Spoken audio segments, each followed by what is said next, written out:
Joining us now, someone who's actually lovely, Julie Kelly, the author of Declassified by Julie Kelly, the Substack, and the book January 6th, How Democrats Used the Capitol Protests to Launch a War on Terror Against the Political Right. Julie, good to talk to you again. You too, Vince. Glad you are feeling better and back at the microphone.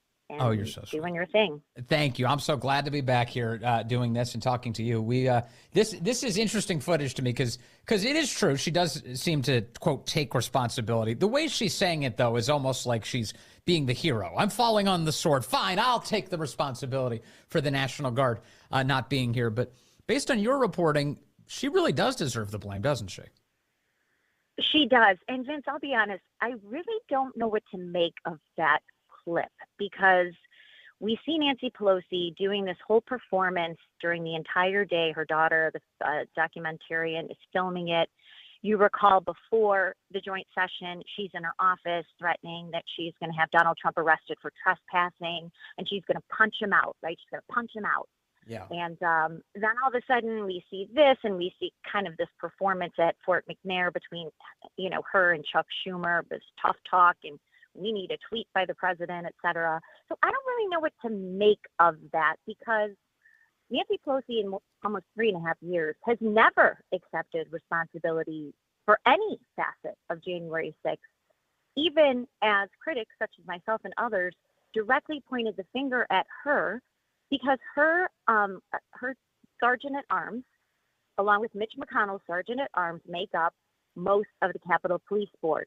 They were the ones to seek authorization for the National Guard. We know that Steve Sund, the Capitol Police Chief, begged January 4th, 5th, and throughout the day on the 6th for those troops who were on standby at the Armory. They were ready to go, but they never were deployed. And so all of a sudden now Nancy Pelosi comes out and pretending she's taking some sort of responsibility. Doesn't add up.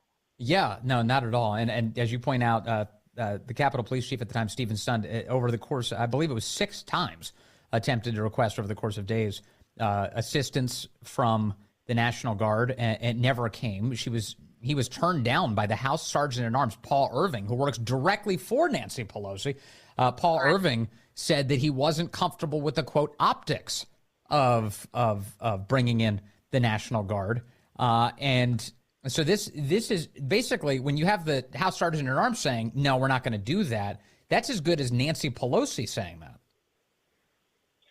It absolutely is. And that is what Paul Irving has testified to, the optics. That's also what we're told Army Secretary Ryan McCarthy and others were concerned about, the optics of having the National Guard. Yeah. In addition to the Capitol Police, Nancy Pelosi side of it, now we have reports that I have at my Substack Declassified, Mark Milley and Ryan McCarthy in cahoots, changing the chain of command the day before January 6th, where Army Secretary Ryan McCarthy, apparently a Milley loyalist, I am told, said that William Walker, who was the head of the D.C. National Guard, had to get final authority from Secretary McCarthy before he could deploy the quick reaction force from the D.C. Guard.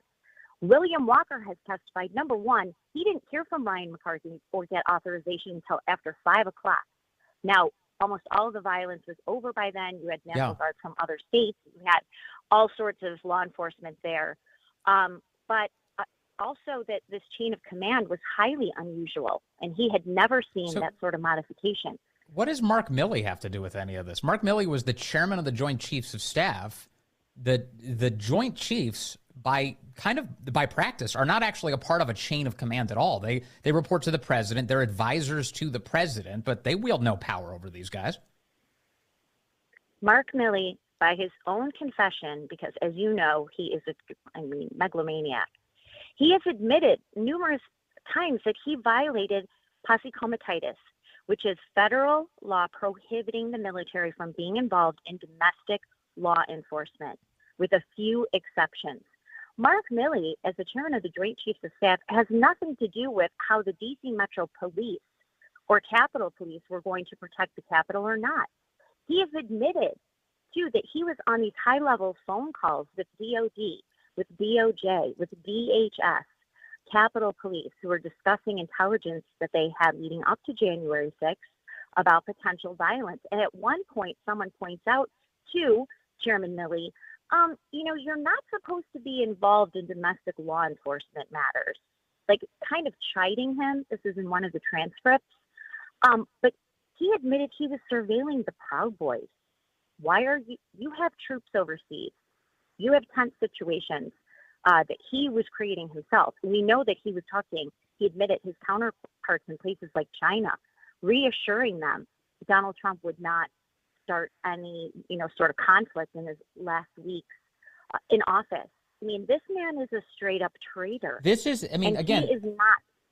And this is not his responsibility. The Joint Chiefs have no operational control over the military. None. Their job is to advise the President of the United States. That's it. And here you have Mark Milley sticking his nose into this and trying to restructure chains of command and order the National Guard around and figure out who goes to whom. He has no role in any of that. How did that even happen, that he could adopt all these powers onto himself? Well, because he's untouchable, and we still see that. I mean, even with all of his confessions that he's made, he has paid no price for what the usurpation of power or taking over authorities that he has no right to do.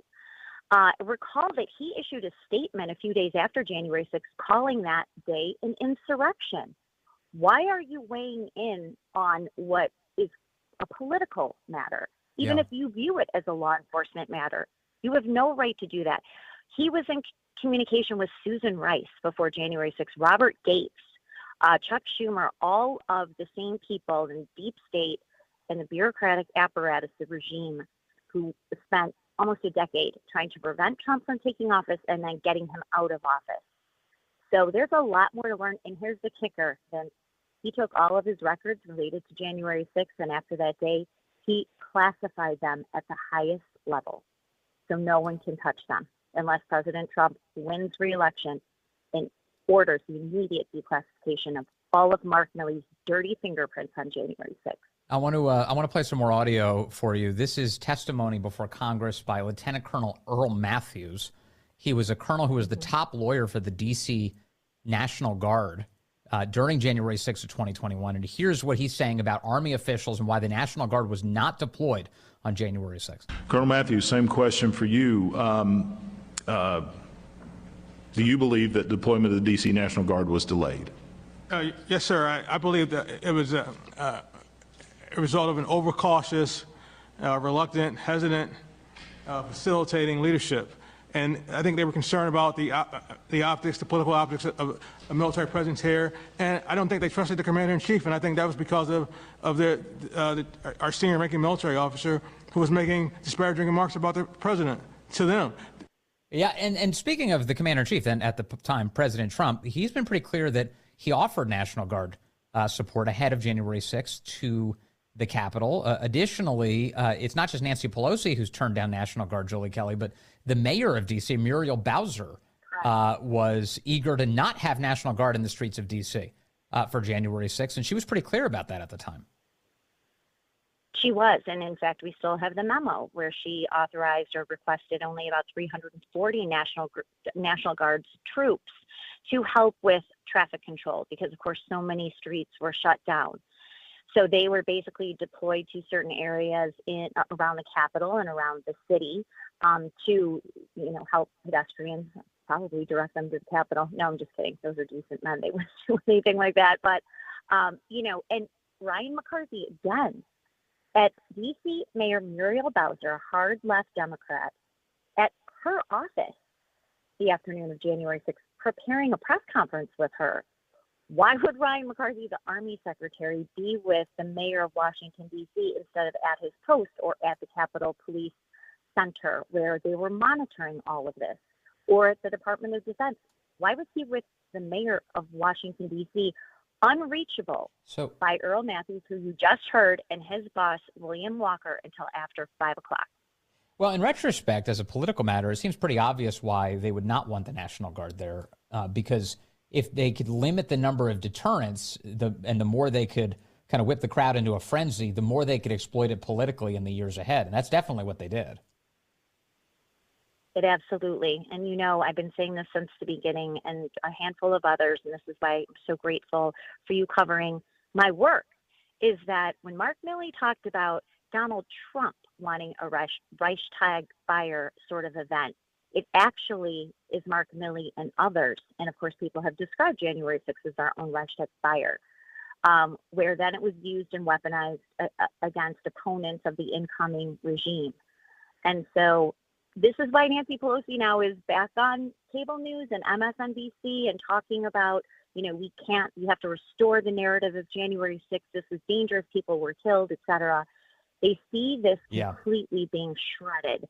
And so they're desperate now to salvage this at the worst possible time, as so many facets of January 6th, including the corruption of the J6 committee, are being fully exposed. Yeah, in fact, Nancy Pelosi, in the wake of this audio being released yesterday, where she takes responsibility for failing to call in the National Guard, she went on MSNBC for a cleanup job. Nicole Wallace fluffed her in this audio. Take a listen. Why do you think this is stirred up and a brouhaha on the right and in some corners of the media today? Well, because of the fact is that the President of the United States, the former president, and his toadies do not want to face the facts. They're trying to do revisionist history on January 6th. But we cannot let us be dragged into their, again, false impression of what happened that day. Revisionist history. So, Julie Kelly, let me ask you, if I'm to read your excellent Substack, Declassified by Julie Kelly, and if I'm also to then look at the public hearings done by the so-called January 6th committee, which one is going to be closer to history? Well, I mean, not to brag, I prefer to be humble, but, I definitely think my account and a handful of others, Darren Beatty, and some other people have done really solid work on this. And of course, people like you covering it, it's a lot closer to reality. And we're going to find out a lot more, Vince. And I think that they know that there's more coming down the pipe. Yeah. Shocking revelations that are still being concealed about what happened before and on that day. Well, also, I mean, look at all the depositions the January 6th committee took. They took how many thousands of hours of depositions. They share a limited selection from those. They refuse to release the lion's share of the information that they gathered. They delete a lot of the information and prevent the Republicans from even having access to it. They don't show exculpatory information to include Donald Trump's remarks in the Capitol saying that he wanted people to peacefully make their voices heard and patriotically make their voices heard.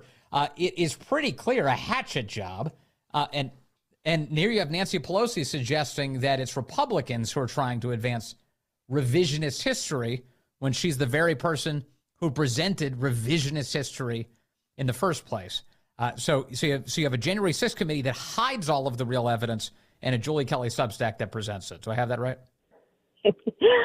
Yeah, I like that assessment, but I also want to give kudos to Barry Loudermilk, who is the Republican representative, head of the subcommittee, who is releasing much more of the video, who has discovered the existence of these destroyed encrypted files that the committee destroyed right before Republicans took over, that discovered that 1,000 video interviews had been destroyed. So he is the one that's really uncovering this. And Nancy Pelosi, revisionist history is going to be the actual reality of the situation, not what you guys have defrauded the American people about the events of that day. Yeah, they didn't even release the footage of people being let into the Capitol, which actually happened too. Thank you very much, as always, Julie Kelly, for your excellent reporting and your time today. Good to talk to you.